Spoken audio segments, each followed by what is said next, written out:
หลายร้อยปีมนุษย์กลัวคราเคนสัตว์ประหลาดยักษ์ที่ว่ากันว่าสามารถลากเรือทั้งลำลงสู่ก้นทะเลได้แต่สิ่งที่น่ากลัวยิ่งกว่าคือวันนี้เราอาจพบสัตว์ที่ใกล้เคียงกับตำนานนั้นแล้วและมันมีอยู่จริงชื่อของมันคือ Colossal Squid สวัสดีครับยินดีต้อนรับสู่ Unknown Files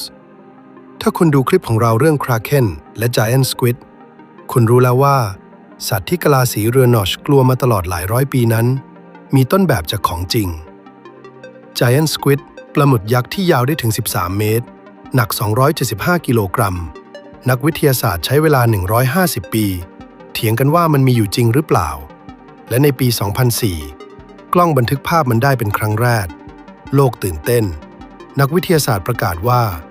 ตอนนี้เราพบสัตว์ที่ยิ่งใหญ่ที่สุดในมหาสมุทรแล้วแต่มีบางอย่างที่พวกเขาไม่ได้บอก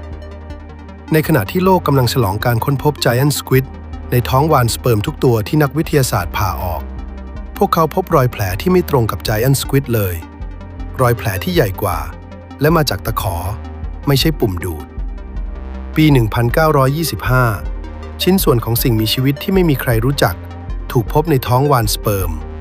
มันใหญ่กว่าแขน Giant Squid และมีตะขอบนนั้นนักวิทยาศาสตร์ตั้งชื่อมันว่า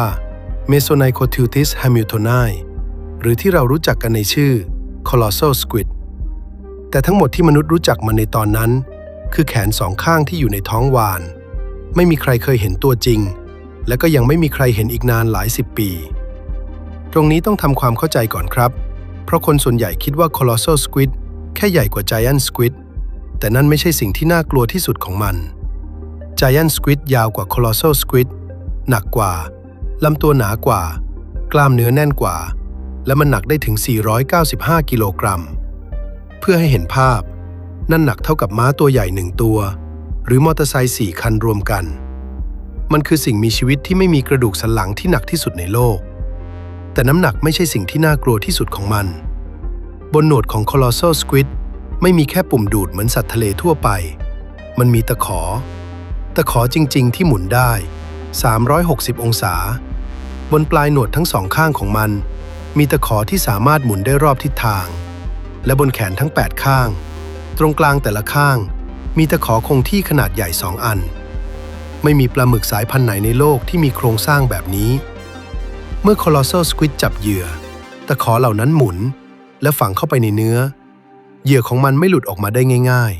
ๆบนร่างกายของวาฬสเปิร์มหลายตัวที่นักวิทยาศาสตร์ตรวจสอบพบรอยแผลเป็นรูปวงกลมและรอยจากตะขอทั่วลำตัวหลักฐานว่าวาฬขนาด50 ตันต้องต่อสู้กับ Colossal Squid มาแล้วและวาฬก็ไม่ได้ชนะทุกครั้งลองนึกถึงจานอาหารเย็นครับขนาด27 เซนติเมตรนั่นคือขนาดของดวงตาข้างหนึ่งของ Colossal Squid ใหญ่กว่าหัวของเด็กทารกไม่มีสัตว์ชนิดไหนในประวัติศาสตร์โลกทั้งที่มีชีวิตอยู่และที่สูญพันธุ์ไปแล้วมีดวงตาใหญ่ขนาดนี้แต่ทำไมสัตว์ถึงต้องมีดวงตาใหญ่ขนาดนั้นนักวิทยาศาสตร์จาก Duke University ค้นพบคำตอบในปี 2012 ในความมืดของทะเลลึกวาฬสเปิร์มไม่ได้ส่งแสงในตัวเองแต่เมื่อวาฬขนาด50 ตันว่ายน้ำลงมามันปลุกสิ่งมีชีวิตเล็กๆที่เรืองแสงในทะเลลึกให้กระจายออกไปสร้างเป็นเงาแสงระยิบระยับในความมืดสัตว์ทั่วไปมองไม่เห็นแต่ดวงตาของ Colossal Squid สามารถจับแสงนั้นได้จากระยะ120 เมตรมันถูกสร้างมาให้เห็นวาฬมาจากไกลและหนีทันดวงตาของมันไม่ได้วิวัฒนาการมาเพื่อล่าเหยื่อแต่เพื่อเอาตัวรอดจากสิ่งที่ล่ามันกุมภาพันธ์ 2007 เรือประมงนิวซีแลนด์ชื่อ Sand Aspiring กำลังหาปลาในทะเลรอสซีใกล้แอนตาร์กติกาพวกเขาดึงสายเบ็ดขึ้นมาและพบว่ามีบางอย่างกัดปลาที่ติดเบ็ดอยู่บางอย่างที่ใหญ่มากเมื่อดึงขึ้นมาถึงผิวน้ำมันคือ Colossal Squid ที่กำลังจะตายหนัก495 กิโลกรัมลำตัวยาว 4.2 เมตรนับเป็นตัวอย่างที่สมบูรณ์ที่สุดที่มนุษย์เคยได้รับมาครับลูกเรือแช่แข็งมันทั้งตัวทันทีและนำกลับมานิวซีแลนด์ที่พิพิธภัณฑ์เทพาพ่าในกรุงเวลลิงตันนักวิทยาศาสตร์นานาชาติมาร่วมกันละลายน้ำแข็งและผ่าศึกษามันและนั่นคือครั้งแรกที่มนุษย์ได้เห็นตะขอบบนหนวดของมันดวงตาขนาด27 เซนติเมตรที่ใหญ่กว่าจานข้าวและจะงอยปากที่แข็งแกร่งพอจะตัดผ่านกระดูกได้ปัจจุบันมันยังคงจัดแสดงอยู่ที่พิพิธภัณฑ์เทพาพ่า และกลายเป็นนิทรรศการที่มีคนดูมากที่สุดของพิพิธภัณฑ์มาจนถึงทุกวันนี้แต่นี่คือสิ่งที่ต้องหยุดคิดครับตัวอย่างที่สมบูรณ์ของ Colossal Squid ที่มนุษย์เคยได้ศึกษามีอยู่ไม่ถึง10ตัวไม่ถึง10ตัวนับตั้งแต่ค้นพบมันในปี 1925 100 ปีที่สัตว์ขนาดมหึมา1 ใน 4 ตันซ่อนตัวอยู่ในมหาสมุทรโดยที่เราแทบไม่รู้จักมันอาศัยอยู่ที่ความลึก 1,000 ถึง 2,000 เมตรลึกกว่าที่แสงอาทิตย์จะส่องถึงและดร. แคท โบสแตดนักวิทยาศาสตร์ผู้เชี่ยวชาญ Colossal Squid จากมหาวิทยาลัยออกแลนด์พูดว่าสัตว์เหล่านี้อาศัยอยู่ในพื้นที่ที่ใหญ่โตมืดสนิทและมี3 มิติและพวกมันกำลังหลีกเลี่ยงเรา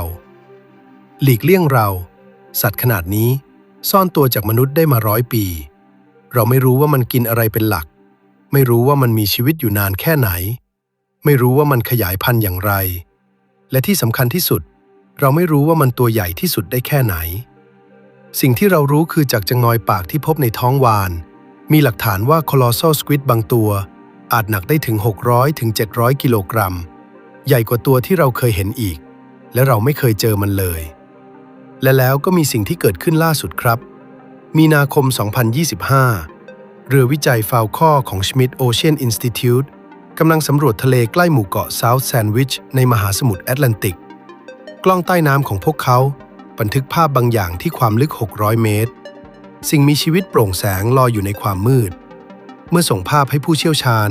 พวกเขาพบสิ่งที่บ่งบอกตัวตนของมันตะขอที่กลางแขนทั้ง8นั่นคือ Colossal Squid เป็นครั้งแรกในประวัติศาสตร์ที่มนุษย์บันทึกภาพมันในธรรมชาติได้แต่มันคือตัวเล็กมากยาวแค่30 เซนติเมตรลูก Colossal Squid ดร. แคท โบสแตดพูดหลังเห็นภาพว่านี่คือหนึ่งในการค้นพบที่น่าตื่นเต้นที่สุดที่เราเคยมีเราได้แนะนำ Colossal Squid ให้โลกรู้จักในฐานะสัตว์ที่สวยงามอ่อนโยนและบอบบาง100 ปีหลังจากค้นพบมนุษย์เพิ่งได้เห็นมันในธรรมชาติเป็นครั้งแรกและนั่นคือแค่ตัวเล็กตัวเต็มวัยที่หนักเป็นตันยังไม่มีใครเคยเห็นในธรรมชาติเลยถ้าสัตว์ขนาดครึ่งตันซ่อนตัวอยู่ในมหาสมุทรได้100 ปีโดยที่เราแทบไม่รู้จักมันถ้าตัวเล็กของมันเพิ่งถูกบันทึกภาพได้เป็นครั้งแรกในปี 2025 แล้วคำถามคือในส่วนของมหาสมุทรที่เราไม่เคยสำรวจไม่เคยส่องกล้องลงไปมีอะไรซ่อนอยู่อีกบ้างบางทีตำนานคราเคนที่กะลาสีเรือโบราณเล่ากันไม่ได้เกินจริงไปมากเลยครับบางทีพวกเขาแค่เห็นสัตว์ชนิดหนึ่งที่เราเพิ่งเริ่มเข้าใจมันในคลิปต่อไปของเราจะพาคุณไปสำรวจสิ่งมีชีวิตอีกชนิดหนึ่งจากทะเลลึกที่วิทยาศาสตร์เพิ่งค้นพบว่ามีอยู่จริงและน่ากลัวยิ่งกว่าที่คุณคิดครับถ้าคุณชอบคลิปแบบนี้ฝากกดไลค์กดติดตามและเปิดกระดิ่งด้วยครับจะได้ไม่พลาดแฟ้มลับที่เราจะเปิดในตอนต่อไปขอบคุณที่ดูจนจบครับแล้วเจอกันที่ Unknown Files